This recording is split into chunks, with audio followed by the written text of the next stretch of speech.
Hello my friends of YouTube, Blue Dragon Studios here and welcome back to my lair. Phew, it's been a while I made another major video of my Tales and Scales epics. However, I want to say Merry early Christmas as it's coming soon. Of course, it's a special time of year that we all have to spend time with our families and all our friends. Or in the dragon terms, our family like to call our precious clan, that we all could come together. And of course, you all have probably heard the news. And that news being that Tales and Scales Invasion by Fire has finally been released after so long. Only available to purchase online like Amazon. A tale about dinosaurs and dragons. Ooh. I also hopefully I can try to do a little short that takes place between the first and the second books about a pair of sisters who are tasked to repaint a certain crown, only for a silly little accident to come along. But without further ado, let's proceed to what this video is all supposed to be about. The next chapter of Tales and Scales Epics, Irona the Eighth. After a turn of events, Irona has been promoted as the new heir to Avalonia's throne.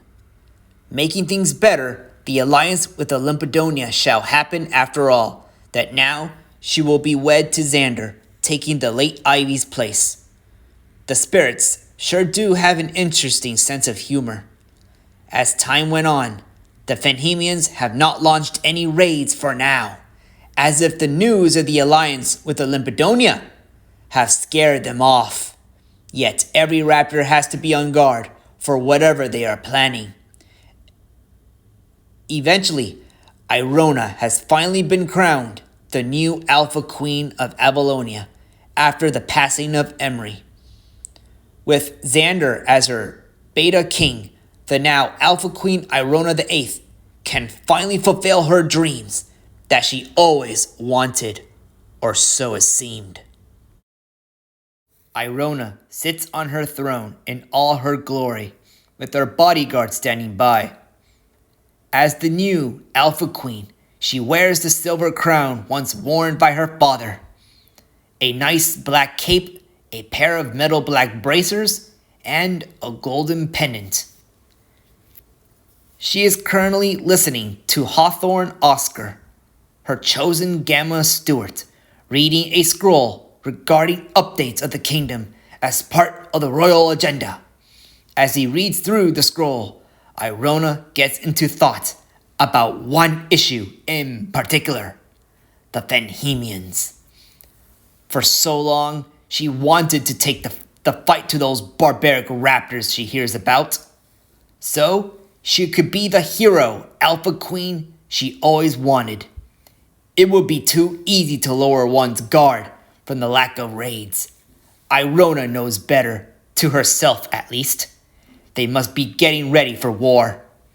As soon as Oscar, the brown raptor, finishes reading, Irona asks, "Any updates regarding those feathery brutes?"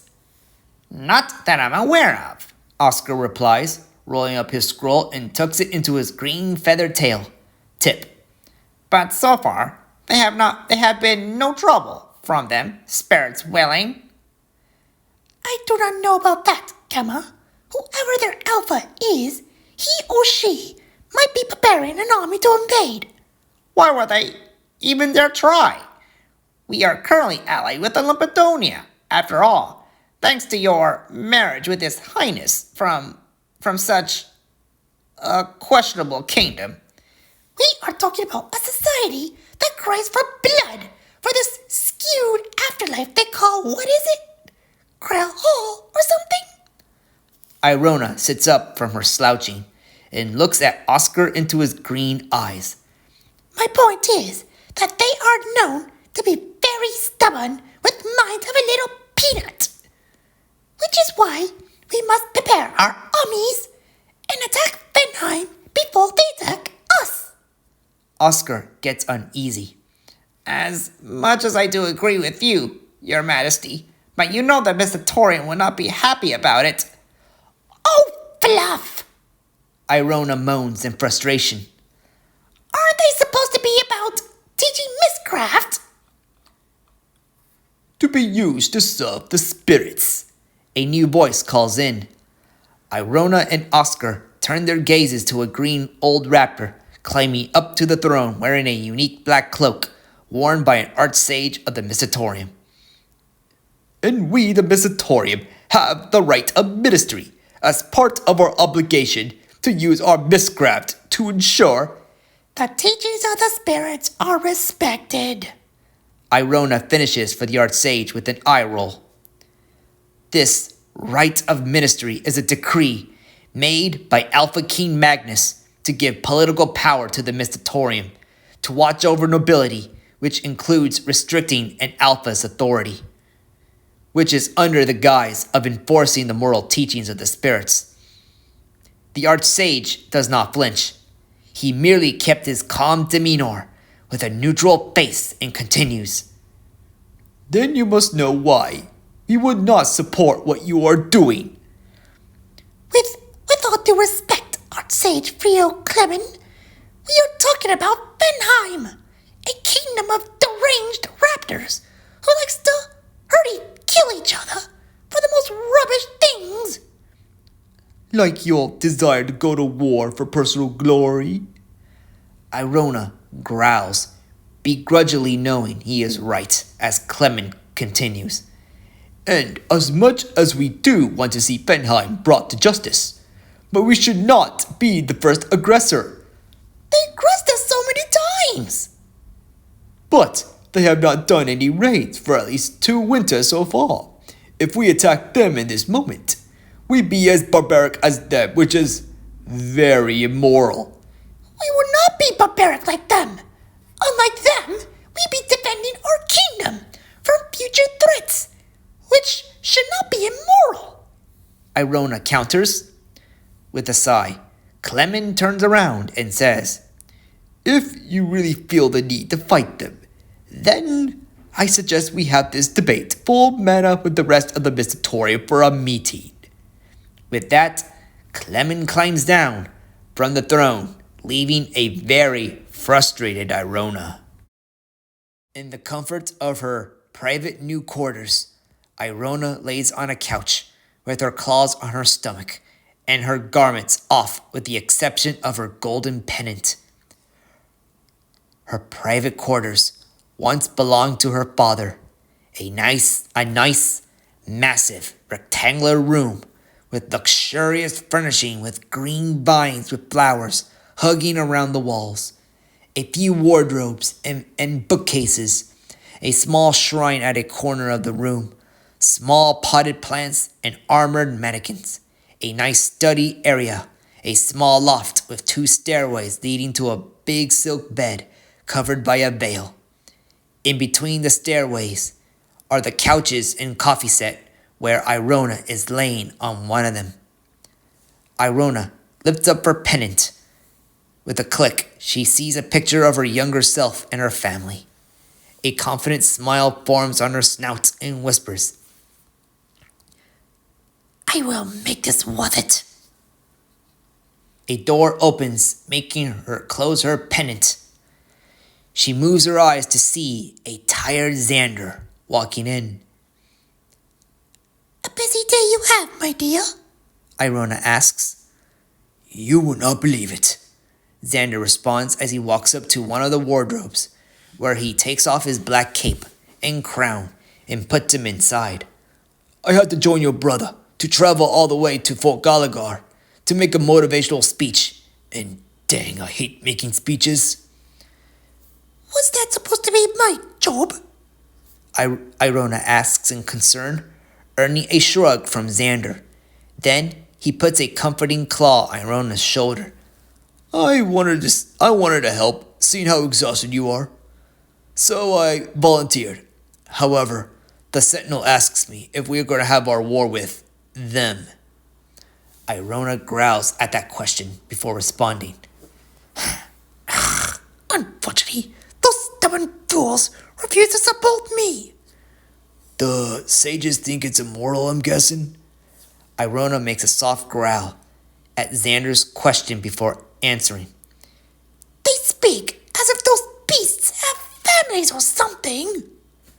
To their credit, they are still raptors after all, Xander states, earning a glare from Irona that reads, "Are you kidding me?" Reading her expression, Xander nervously counters, Don't get me wrong, they are barbaric brutes, but they are sentient raptors made by the spirits' image, whether they know it or not. And yes, they probably do have families themselves. Irona laughs at the idea of Fenhemians having families, then she rants. Those brutes having families? Ludicrous! They would rather throw their own to the Tyrannos for a twig! Sensing Irona's frustration, Xander puts both his claws on her shoulders and begins to rub them to make her relax. It works, by the way she sighs in relief. Then Xander slowly moves his body closer to her from behind and wraps his arms around her waist. Then he nuzzles his face right next to Irona and makes a purring sound. Oh yes, I needed that, Sandy. Irona moans softly. Are you relaxed? Xander asks as he gives Irona's cheek a quick kiss. Irona turns her body around, facing her husband, and wraps her arms around his neck. Am now, thanks to you, love. But, I still need to have my meeting with the Mystatorium. This fight I desire is not only for my sake, but for the sake of Avalonia. And my homeland? Xander gives Irona a raised brow. Elimpedonia too indeed, hun. The pair briefly makes out on the couch, with their lips on their snouts connecting. They suddenly stop with Xander asking, Speaking of families, want to check our kid out? With a smile, Irona says, Of course. Somewhere around the private quarters hall is the royal nursery, a place where eggs laid by royals are taken care of till hatching. It is a simple square room with shelves of medical supplies, a study area where the head nurse would keep log. In the middle of the room is a bowl-shaped platform with a big straw nest set up with a single silver egg with orange linings in it, all maintained by a group of 4 nurses trying to keep it cleaned and watch over the egg. Irona and Xander, now in their attires, except their crowns, walk into the nursery where they are greeted by the head nurse of the room. Your Majesty, Your Highness. The head nurse greets with a bow. I assume you both are here to see your egg? The pair nod yes and follow the nurse to the center of the room. At the center, Irona and Xander admire their work of natural art, their future hatchling together. Irona leans her body to Xander's side. Xander wraps an arm around her. The pair gaze at the egg that Irona had laid months ago.